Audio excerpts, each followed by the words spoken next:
Sio kila mtumishi ana baraka zako. Kuna mtumishi mwenye baraka zako, na Mungu atakupanda kwenye maisha yake, na ujue jinsi ya kuchota baraka zako kwa huyo mtumishi. Mungu akikupenda atakupa majibu, na majibu atakayokupa anaweza akayashusha moja kwa moja kwenye maisha yako, au akayaweka kwa mtumishi wake yaje kutoka kwake kuja kwenye maisha yako.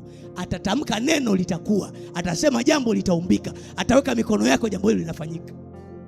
Usipojua kwamba Mungu anamtumia mtumishi wake kunitoa nilipokwama, utasubiri sana, na utakuwa Mkristo wa dini ibadani. Kinachoshuka kutoka madhabahuni ni kitu cha kiroho, sio cha kimwili. Na akishuki kwa ajili ya mchungaji, kinashuka kwa ajili yako wewe. Na Mungu hajamuita kwa ajili yake, amemuita kwa ajili yako wewe. Na Mungu hajampaka mafuta kwa ajili yake, Mungu amempaka mafuta kwa ajili yako. Na Mungu hajamtuma kwa ajili yake mwenyewe, amemtuma kwa ajili yako wewe. Na Mungu hajampa chochote alichonacho kwa ajili yako, alichompa chochote ni cha kwako wewe.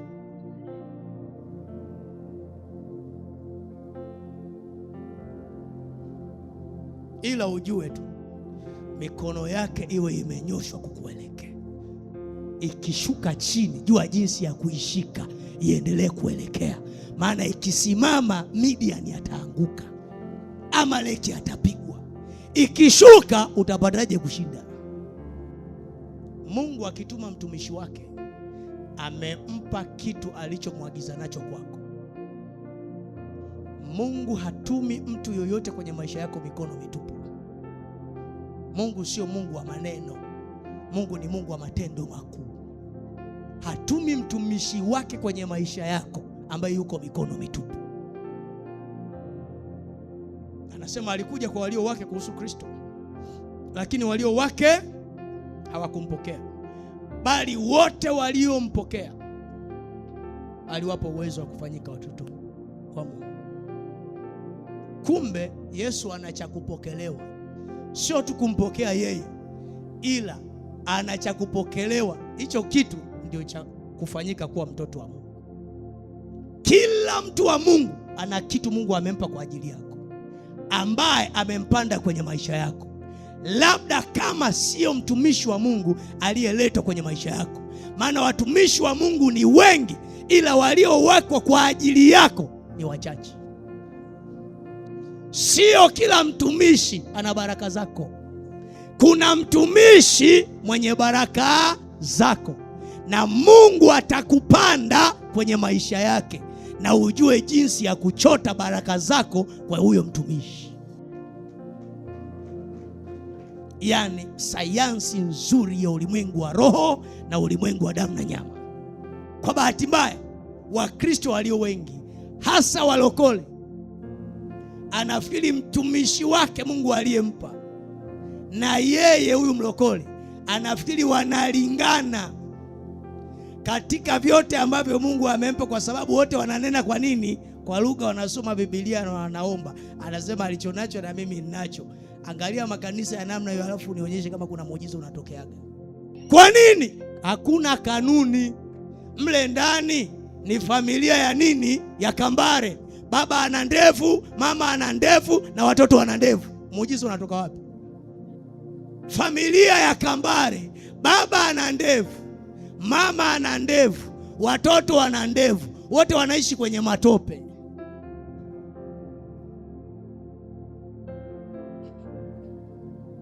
Familia ya bata, watoto wamezaliwa leo, na leo ndio wanaomuongoza mama yao, wanajua njia kuliko mama yao. Ndio sikitiko la kanisa la kilokole. Najua utakasirika, lakini ndio ukweli. Yani akili yako shetani anaifunga, anakuonyesha huyu anaongea tu, lakini hata wewe unaweza ukaongea. Huyu kwamba sio maneno, hii ni roho, na inafanyika kuwa chochote unachokitaka kwenye maisha yako. Nimetumwa kwenu, nimeletwa kwenu, nimepewa vya kwenu. Anayetaka aje achukue. Na sio kwamba tunajiinua, ila tunavyo vingi vya kuwapa wengi. Paulo mtume anaandika, anasema ingawa tunaonekana tu maskini, lakini tunatajirisha wengi. Paulo mtume alianza kutajirisha watu kule Korinto. Anaandika kwenye Korinto wa pili, anasema japo tunaonekana tu maskini, ila ndimi zetu zikifunguka tukisema, wanatajirika wengi.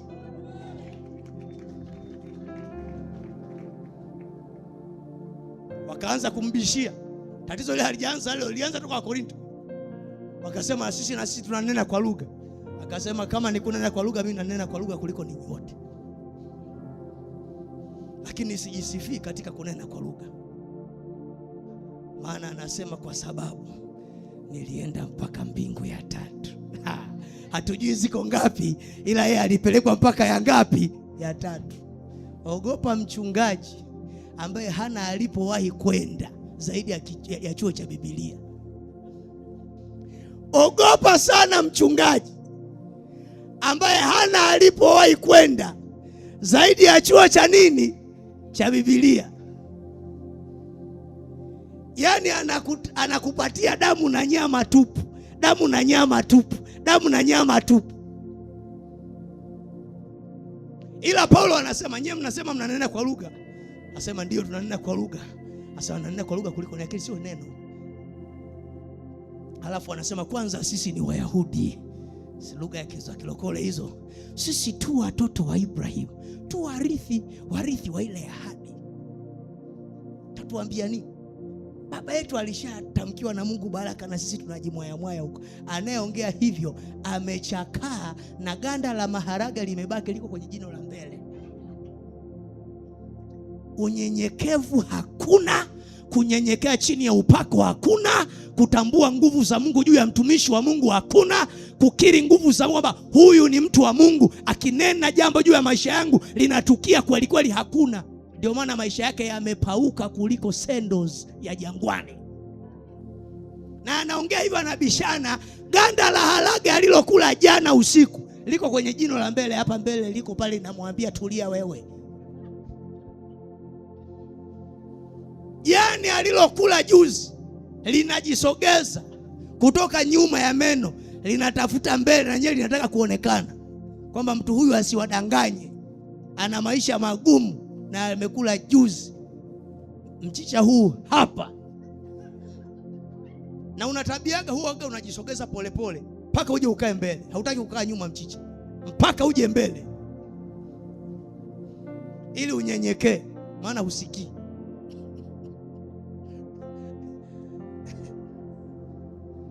Hawatambui kwamba mtu wa Mungu aliyewekwa kwenye maisha yangu ana vitu nisivyo navyo, akivitamka vinatukia kweli kweli.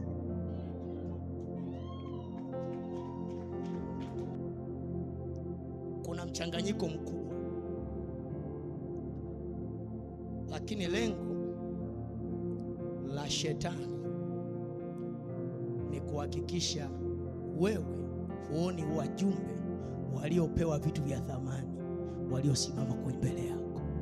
Anataka usiwaone, na ukiwaone usione kwamba wana kitu chochote cha ziada. Usipoona chochote cha ziada, huwezi kutegemea chochote.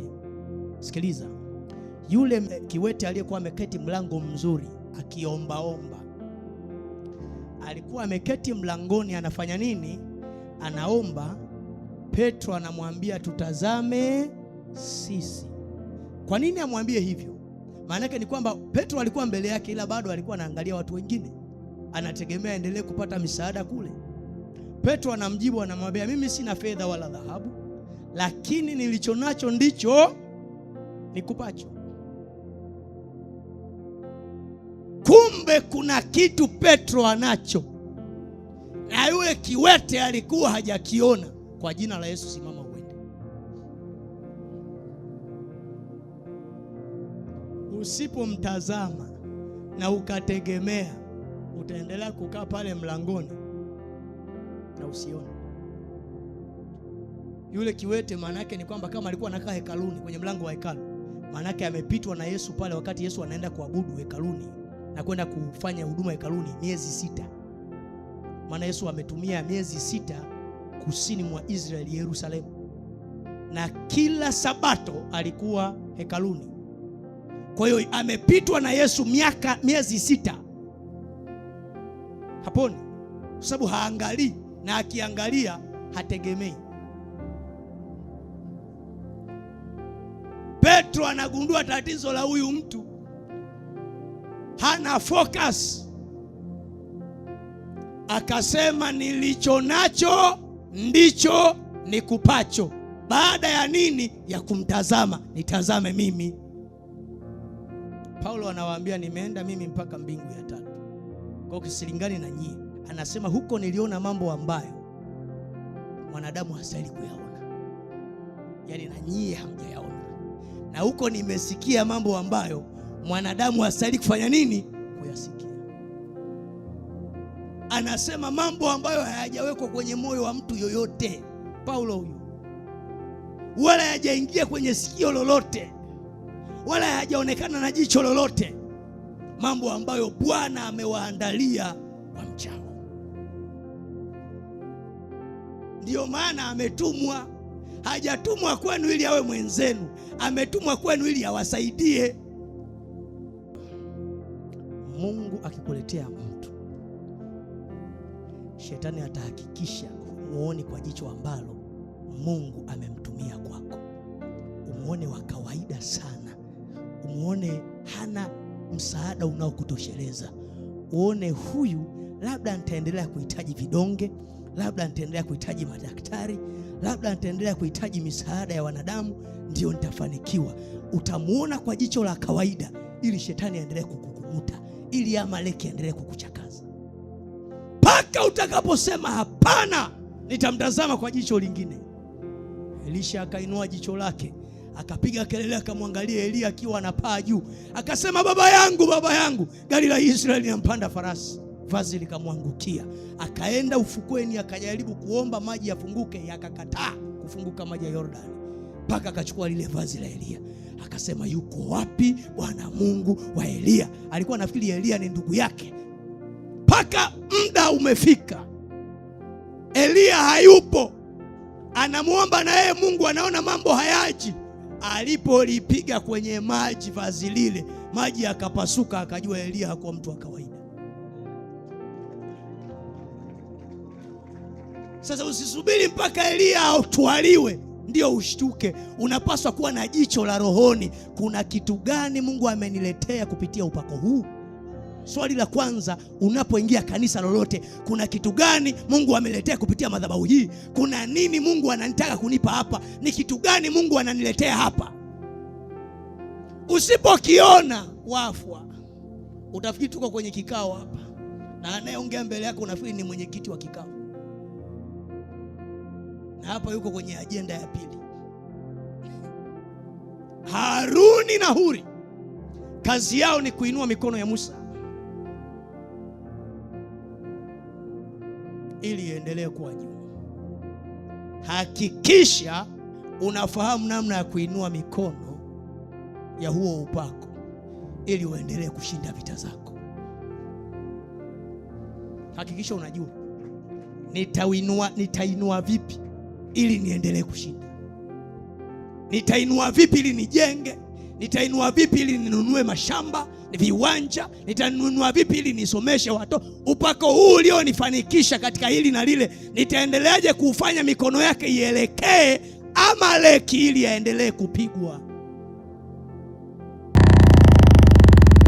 Baada ya kuombewa sasa hivi, mama anasikia, macho yake yanaona, Mungu wako amemfungua baba.